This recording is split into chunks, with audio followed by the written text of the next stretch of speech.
brakes locked up and they were squealing. And her and I are coming right at each other, because I just steered straight because I couldn't go anywhere. And all of a sudden, I saw her going past me to my right.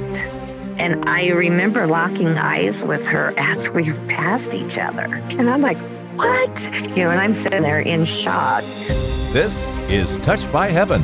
Everyday encounters with God, those moments when heaven and earth collide. And we see God. We see his hand reaching out to us, attempting to get our attention, inviting us into a closer relationship. And heaven and earth do collide in these episodes, and sometimes cars should be colliding, but don't. We have another car going through another car story. These things are so amazing, how the law of physics are just suspended for a moment. And why? Rose has a story and some other stories she's going to share with you.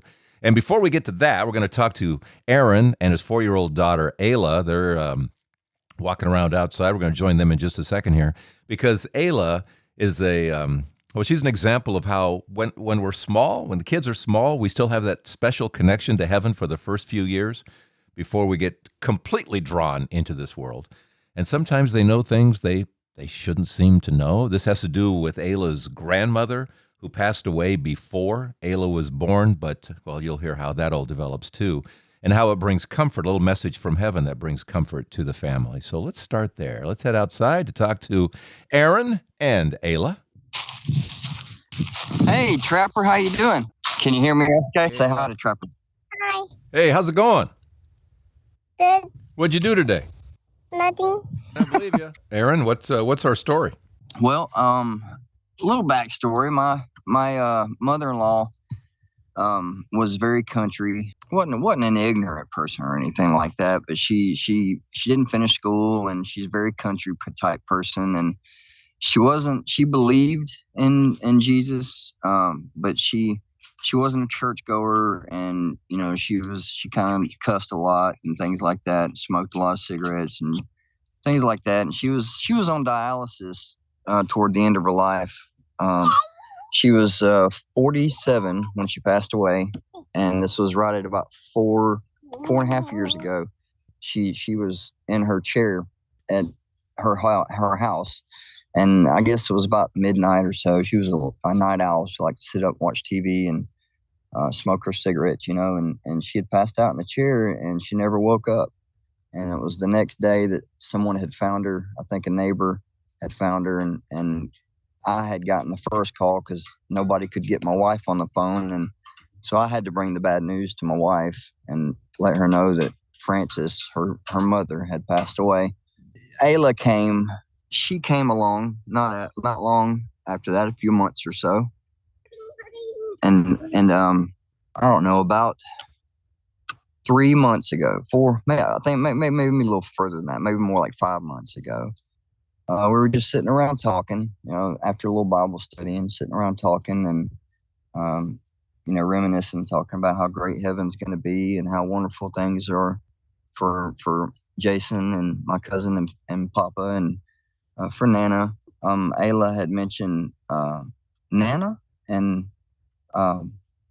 my wife was like, yeah, Nana. And then she kind of pointed at the picture and said, there's Nana right there. She goes, yeah, I met Nana.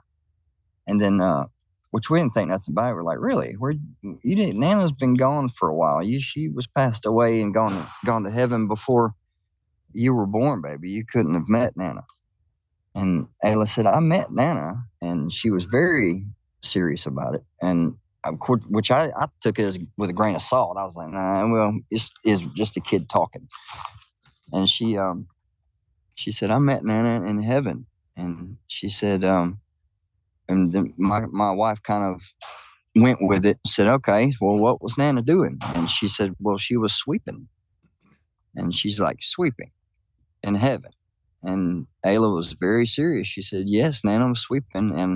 And she hugged me, and she told me she loves me. And then my wife had kind of teared up, said, really? She goes, well, how do you know it was Nana?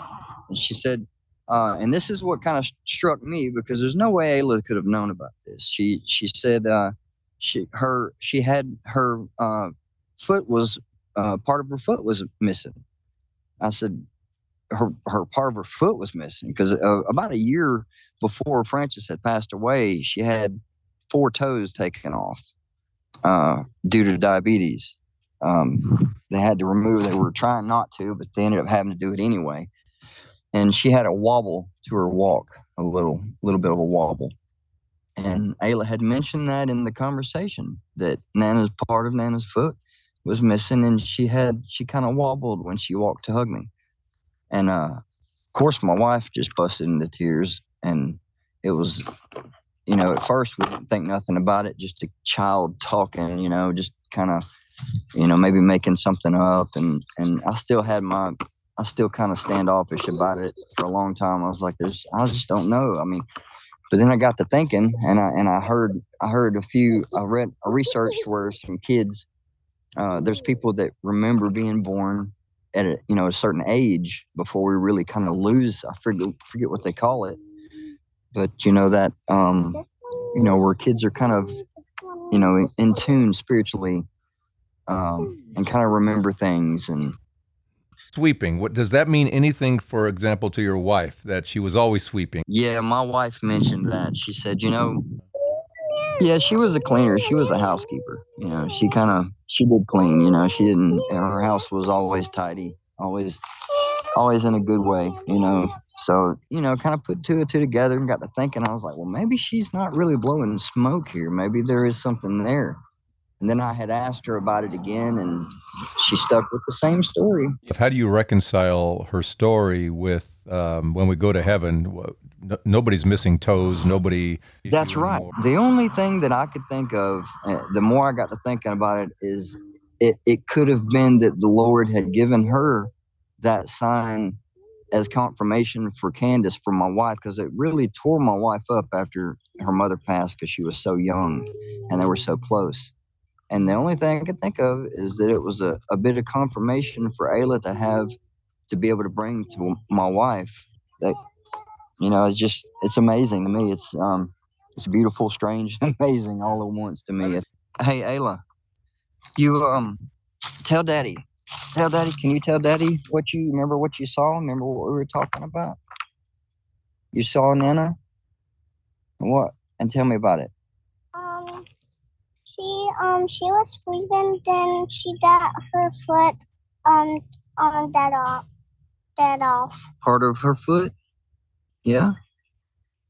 But God did her a Band-Aid for her. He gave her a Band-Aid? Because she found it, then he did a Band-Aid. Really? So she got a bandage on her foot, huh? Because it's part missing or something. Yeah, she's serious as can be. I've prayed about this and told the Lord that, if this is something that you were giving Candace, then I'm grateful for it. Candace is grateful for it. We're grateful, but it's so strange. Yeah.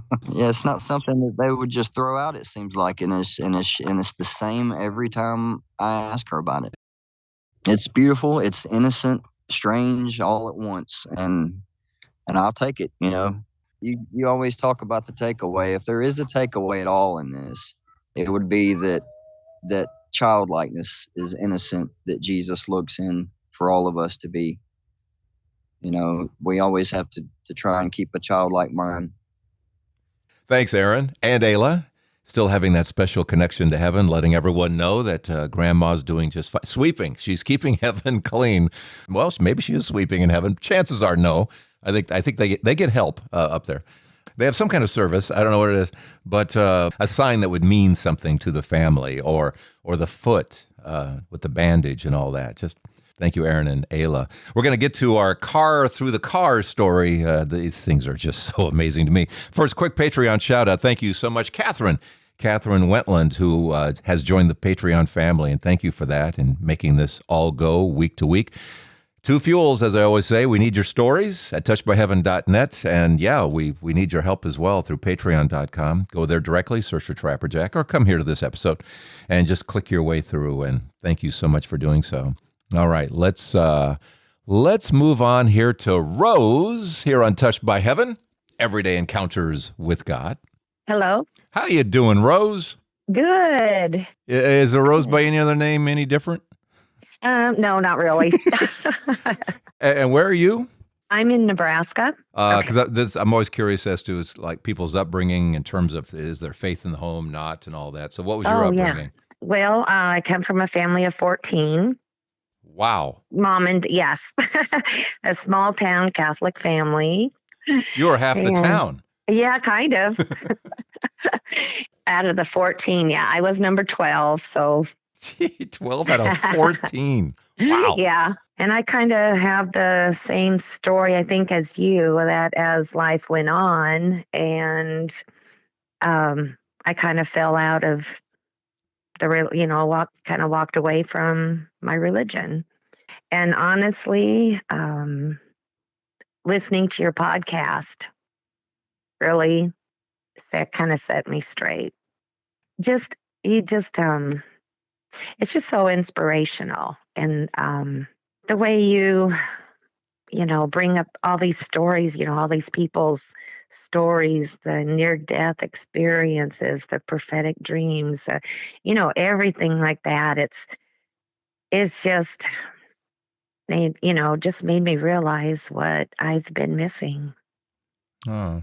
So at this point, does that mean you're wandering back to the church or just kind of looking Oh, at it, or what's going oh on? no, no, I am back. Very strong faith and everything. Oh, So God bless. I'm happy to hear that. That's yes, tremendous. In yes, terms of your own stories, it's funny. Sometimes I'll talk to people who don't realize they have stories, that there is this ongoing conversation with God they didn't realize, and then they see these moments in their life going, wait a minute, that was him. That was his yeah. hand.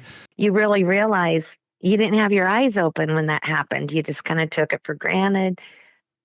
But it's really opened my eyes to some of the things that have happened and how important they were and they were God moments or divine intervention and stuff. Like one of the first kind of biggest ones was this was back kind of in the mid to early 80s. I was at this office I was working at. Some girlfriends and I went out to lunch, when I was driving.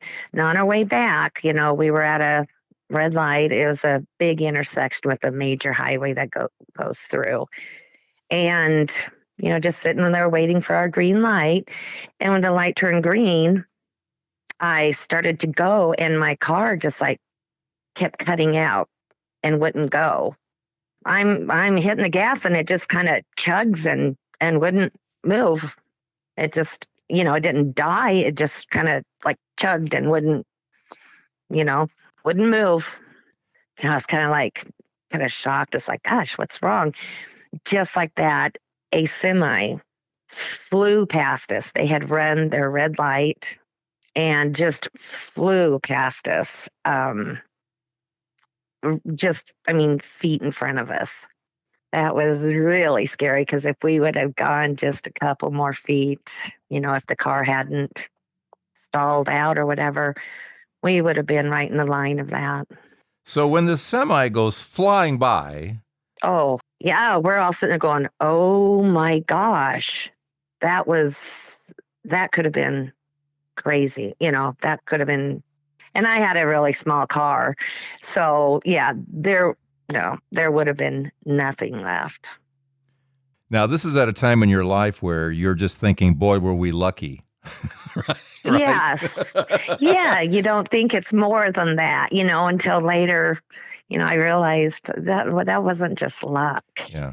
you And know. and had your car done anything like that before? Sputtered Mm, at intersections. This hitting the gas where it didn't react right away, nope. and it didn't happen afterwards. Nope. Wow. But yeah, it's always something that's always stayed with me. Yeah. Wow. That's a wow. Okay. Well, my dad passed away in 1986. And, that's devastating, losing a parent. It was really hard. But a couple years later, while I was sleeping, I had this dream about him. And it was so realistic. I mean, I can even still feel it today. It's just so real, in color, everything. And we were just on the farm and in his shop and just kind of hanging out. And I always, when I was smaller, I just liked to follow him. I was kind of a little shadow, I guess.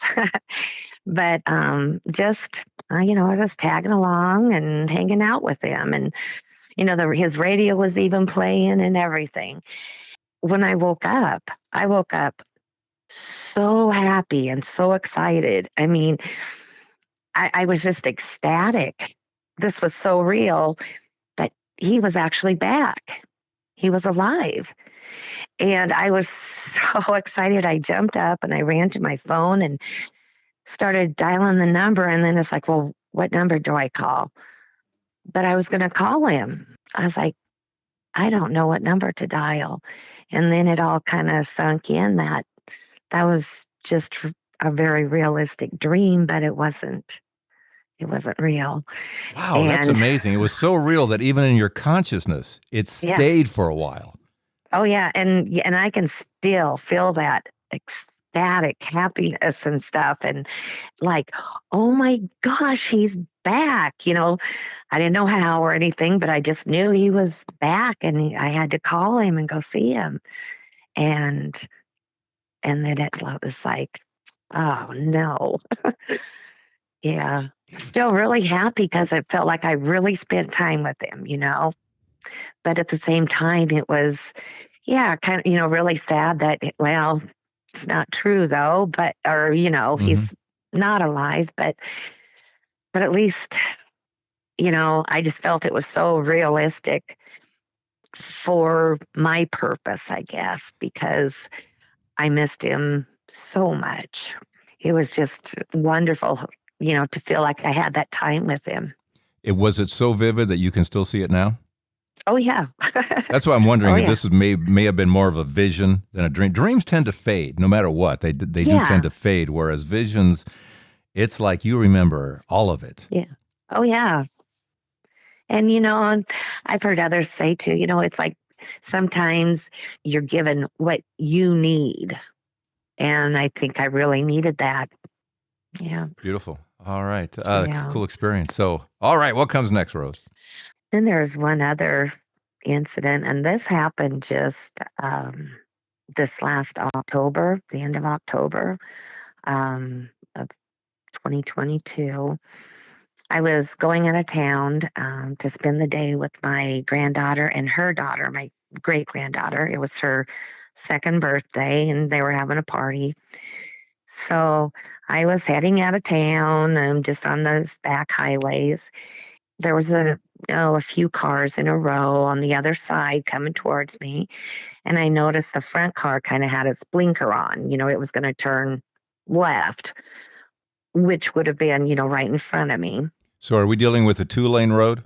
Yes, just an old 2-lane highway. All right, and you got someone in front of you about ready to turn, slowing down to turn? No, coming from the other direction. Oh, from the other side. They were coming out. Okay. I was the only one on my side. Okay. But yeah, there was a car that was going to turn, and then a couple cars back behind her. I was going 65. That was the speed limit. All of a sudden, I'm coming up to that intersection where she's going to turn, but all of a sudden, evidently, since she was going to be turning, she merged over into my lane to let the other people pass her without slowing them down, I guess. But she merged over into my lane, and I was right there. I mean, she was we were coming right at each other. She's using your lane as a left turn lane. Yes. Wow. Yeah. And I couldn't, instantly, you think swerve or something, but I couldn't because there was people in the other lane that were behind her. And then to my, of course, to my right, it was just a ditch. At that speed, 65, who knows what would have happened. It wouldn't have been good. So the only thing I could think to do, was to just slam on my brakes and steer straight, and brace myself. And whatever happened would happen, but I couldn't swerve and hit other people or go in the ditch and probably flip or whatever. So that's all I did. My brakes locked up and they were squealing, and her and I are coming right at each other, because I just steered straight because I couldn't go anywhere. We're coming right at each other. And all of a sudden, I saw her going past me to my right. To the right, that would be where there was no shoulder and there was just a ditch right there. And I remember locking eyes with her as we passed each other. As she went past, it was like she was just like right next to my car. Not her car, but her face was like going past me, like, yeah, almost maybe they kind of like they passed through each other. I don't know, but she wasn't in the ditch, and her face was just like right outside my windshield as we passed. Like the side window, like she's outside, Yeah. Yeah. but she just doesn't have a car attached to her. Well, I'm sure she was in her car, but how could she be right there? Yeah. Because she was off to my right. So, and there was nothing over there for her to drive on. And I was right in the center of my lane. So she couldn't have gotten around me. You're hitting the brakes and suddenly you're just passing through. Yeah, we're just passing each other by right there. And I mean, even to this day, I try to rationalize it and everything, and there's nothing. And, I stopped. When I finally came to a stop, I was, still in my lane. If anything, I was over a little farther to the right where the shoulder should have been. But the other cars that had been behind her were going past me and staring at me like, what just happened? And I'm sitting there in shock. And I looked over my right shoulder to see where she went, to see if she's in the ditch or where. Well, she had already taken that corner that she was wanting to and was driving off. She took her left-hand turn. Yeah. And she was already driving away, almost like it didn't even happen. And I'm like, what? So I'm sitting there, kind of in shock for a while. And I could not figure out what had happened. One of these days, and have you heard enough episodes to have heard this kind of story before? Oh, yeah. Yes, I have. Yeah. Well, and I did. That was one of the first things I did was like, thank you, God, for this. I don't know how it happened, but it was just like, oh, thank you. I knew that was a divine intervention, whatever you want to call it, but I knew. One of these days, I want to hear from the other driver too. One of these days, the question always is, what's the other person's experience? Is it the same, or is it never saw you, or no? You said you guys locked eyes. Yeah, because I remember her face. Her shoulder length, dark hair. She's a little bit older lady and glasses, and I remember her. And it was just really strange. Just right close to my car, which, two cars side by side, she should have been driving in the ditch. And she wasn't. She was not in the ditch, yeah. No. So, but even then, you said from where her body was, should her car have been in your car? I would think it would had to have been, because that distance, and that's how things were just not adding up, because it's like, the width of my car, then the width of hers. And you're seeing her body basically where just outside your side window would be. Yeah, she was, Yeah. her face went past me just right there. It wasn't several feet away. It was just only a couple feet.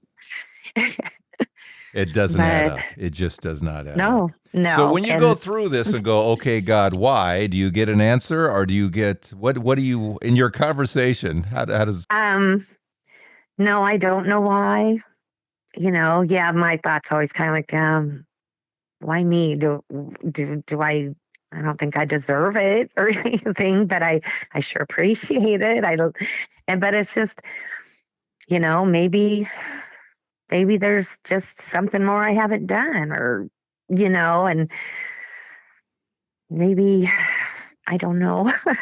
When this has happened to others, sometimes it might be mostly about you. It might be mostly about her. It might be mostly about a car that was coming from the other direction that this would have spun itself into. Who knows if there was who was to benefit the most? We don't know, do we? We don't know. But or it could be the person listening to this right now who just needed to hear this story as a way of saying, boy, there is a God.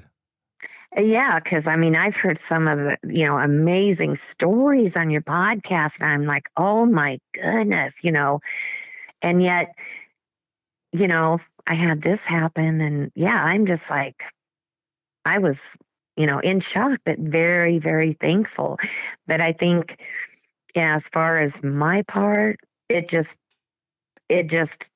how should I say it? Just proved that God works miracles all the time, and it just affirmed my faith. And if I can help other people realize that, or, maybe that's how I can help. I've told a few, and I know I need to tell others these stories too, they're just kind of amazed at the same time, kind of shocked and amazed, like, wow, and when when I tell them, there's no way to look at it like scientifically or something like that, because no, there is no way. There's no other way to look at it. Yeah. Made me feel like I want to do more. Maybe help convince others to come back to their faith like Amen. you do. Yeah. Well, no, you're doing it. You're doing it. You faded too. I faded. And you come back when you realize this is the God that's still walking around. Oh, yeah. This isn't history. This isn't, the invisible man in the sky. This is real stuff. This is real. He's real. Oh, yes. And do you know some of the stories you've talked about and stuff? Oh, gosh, with Medjugorje and the Shroud of Turin and stuff. I feel the same way you do. It's like, why don't churches talk about those more? Because they're so amazing. And it would, hearing those stories just, I was just amazed. I'd, never heard of them before. So I started looking into all these different, Our Lady of Guadalupe, all of those, miracles stories. And it's just amazing. Irrefutable. Oh, yeah. Irrefutable. It's science. What I love about him is that it's science. In your case, it's like, how do you prove? Well, no, she just, you just barely missed each other. That kind of stuff. But Our Lady of Guadalupe, where there's so much science locked in it, the Shroud of Turin, there's so much science locked in it. That's what I love about these. Yeah, and they can't disprove it. It's just sitting there. Just look at it. I know, and that's what I like to talk to people about too. Is have you heard of this? You need to look into this and read this. This is just incredible. The whole idea of miracles is to get our attention, and then it's like, okay, this is real, and then you can settle into a relationship. Because I always tell people, I said, this isn't my favorite stuff. My favorite thing is to grab my mug of coffee in the morning, early, and I go downstairs and I start praying and I start listening to things, and and just this. That's my favorite time of the day, because that's the connection, and and hearing somebody else inspire me, Mm-hmm. and people telling their stories, and I or whatever insights they happen to have. And Yeah. so I love that. But this kind of thing is what woke me up. And so I just love it that other people love it too. I just wanted to tell you, just like, Uh, because it's, there's no way I'm ignoring a car through car story. No way. Those I are, know, it's wow. crazy. In fact, I think I was even listening to your channel as I was driving. So I remember, right, because it's like a 3 hour drive there. And so I'd usually just put your channel on and just listen to that the whole way there. And so I may have even had your channel on while I was driving that day. Perfect timing. Perfect timing for Yeah. that. Yeah, yeah. What's your takeaway, Rose? Oh, he's always with us. And just open your eyes, because there's there's miracles around us everywhere.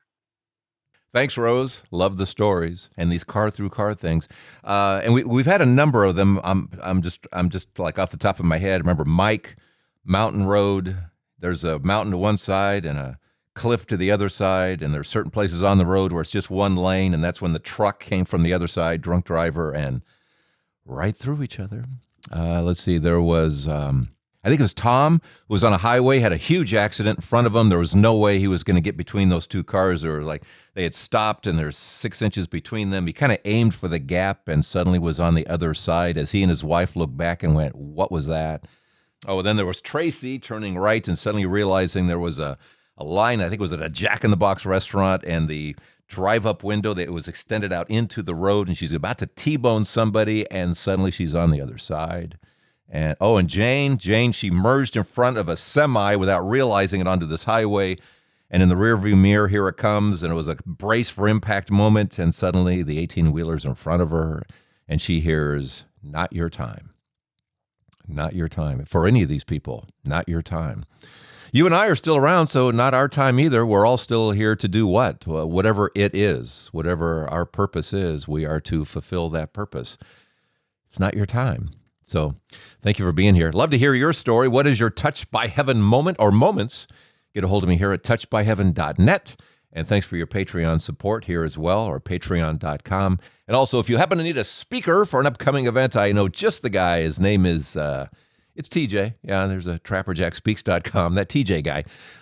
Check it out, trapperjackspeaks.com. Okay, there's a link here as well. All right, I'll see you next week here at Touched by Heaven, Everyday Encounters with God.